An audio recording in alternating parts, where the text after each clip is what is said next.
Selamat sore teman-teman, saya akan membawakan sebuah materi perdagangan internasional tentang teori Heckscher-Ohlin. Sebelum kita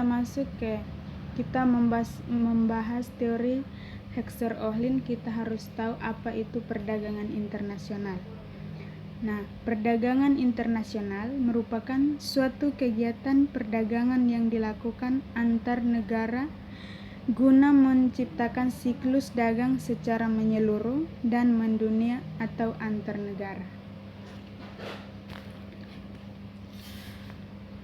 Model Heckscher-Ohlin dikembangkan oleh Elie Heckscher dan Bertil Ohlin.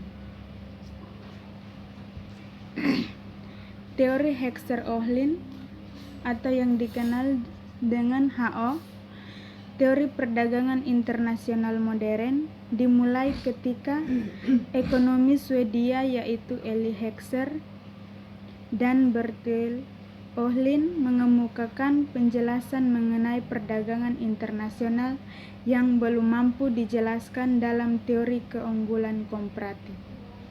Sebelum masuk ke dalam pembahasan teori Heckscher-Ohlin, tulisan ini sedikit akan mengemukakan kelemahan teori klasik yang mendorong munculnya teori Heckscher-Ohlin. Teori klasik comparative advantage menjelaskan bahwa perdagangan internasional dapat terjadi karena adanya perbedaan dalam productivity of labor atau faktor produksi yang secara eksplisit dinyatakan antar negara. Namun teori ini tidak memberikan penjelasan mengenai penyebab perbedaan produktivitas tersebut. Teori Heckscher-Ohlin kemudian mencoba menjelaskan mengenai penyebab terjadinya perbedaan produktivitas tersebut. Teori Heckscher-Ohlin menyatakan penyebab perbedaan produktivitas karena adanya jumlah atau proporsi faktor produksi yang dimiliki atau endowment factors oleh masing-masing negara, sehingga selanjutnya menyebabkan terjadinya perbedaan harga barang yang dihasilkan. Oleh karena itu, teori modern Heckscher-Ohlin dikenal sebagai the proportional factor theory. Selanjutnya, negara-negara yang memiliki faktor produksi relatif banyak atau murah dalam memproduksinya akan melakukan spesialisasi produksi untuk kemudian mengekspor barangnya. Sebaliknya, masing-masing negara akan mengimpor barang tertentu jika negara tersebut memiliki faktor produksi yang relatif langka atau mahal dalam memproduksinya. Penjelasan analisis teori Heckscher-Ohlin menggunakan dua kurva, yaitu kurva yang pertama adalah kurva isocost, yaitu kurva yang melukiskan total biaya produksi, sama serta kurva isoquant yang melukiskan total kuantitas produksi yang sama. Teori ekonomi mikro menyatakan bahwa jika terjadi persinggungan antara kurva isoquant dan kurva isocost, maka akan ditemukan titik optimal.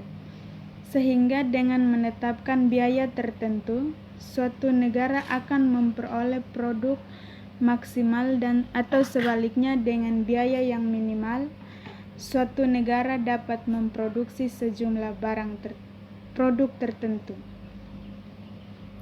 Penjelasan dengan menggunakan kedua kurva tersebut, misalnya dengan contoh angka hipotesis menggunakan kedua hipotesis perdagangan antara Indonesia yang padat labor dan Korea Selatan yang padat modal.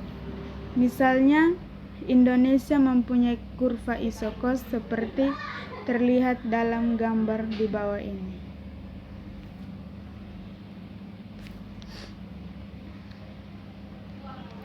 Kurva isocost. Sekarang kurva isoquant. Nah,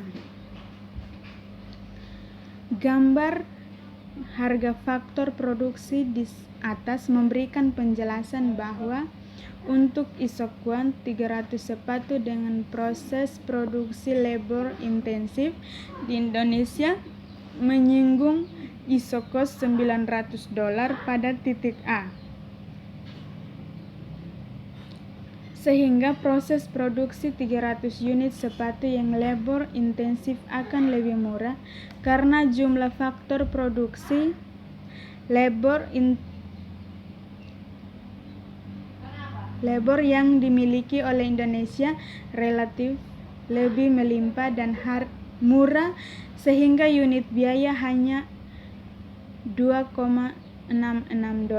Sebaliknya di Korea Selatan, isokuan 300 sepatu dengan proses produksi labor intensif di Korea Selatan menyinggung isokos $900 pada titik B, sehingga proses produksi 300 unit sepatu yang labor intensif akan lebih mahal karena jumlah faktor produksi atau labor yang dimiliki oleh Korea Selatan lebih relatif sedikit dan murah sehingga unit biaya menjadi $10.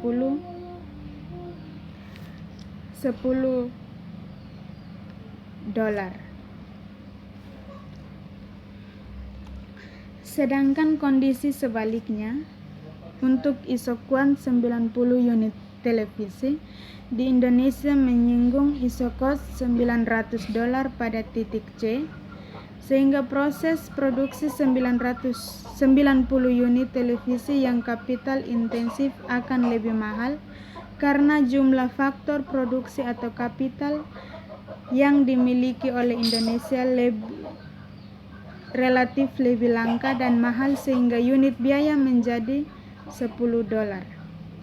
Sebaliknya,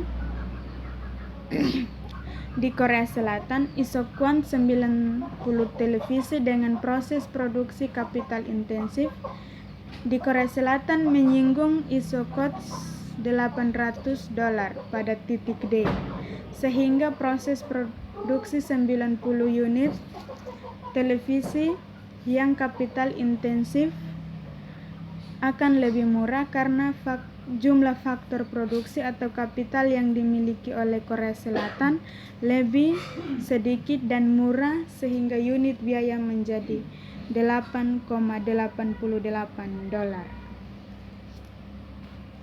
Yang berikut asumsi dari teori Heckscher-Ohlin. Yang pertama, hanya terdapat 2 negara dan 2 komoditi beserta 2 faktor. Yang kedua, kedua negara tersebut memiliki dan menggunakan metode atau tingkat teknologi yang sama. Ketiga, kedua komoditi tersebut sama-sama diproduksikan berdasarkan skala hasil yang konstan. Yang keempat, terdapat kompetisi sempurna dalam pasar. Yang kelima, terdapat mobilitas faktor yang sempurna dalam negara.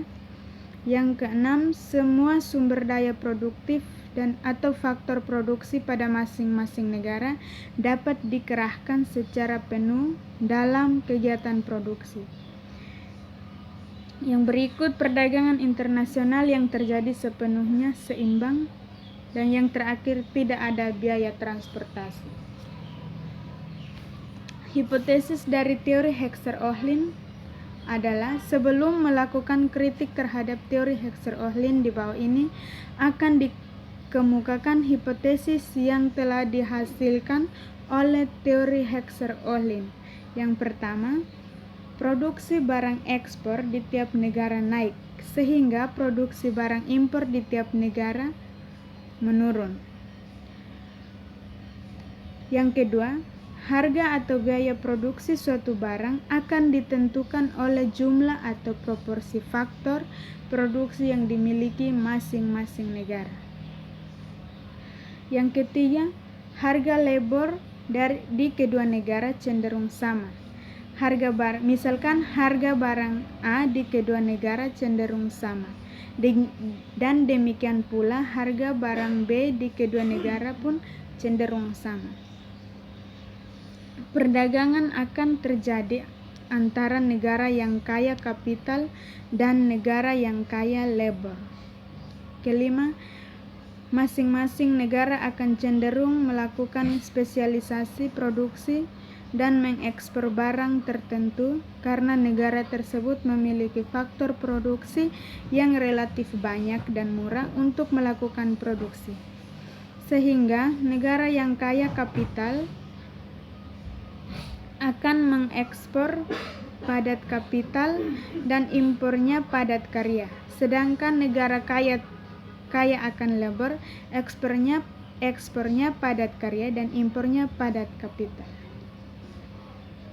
Sekian dan terima kasih. Selamat sore.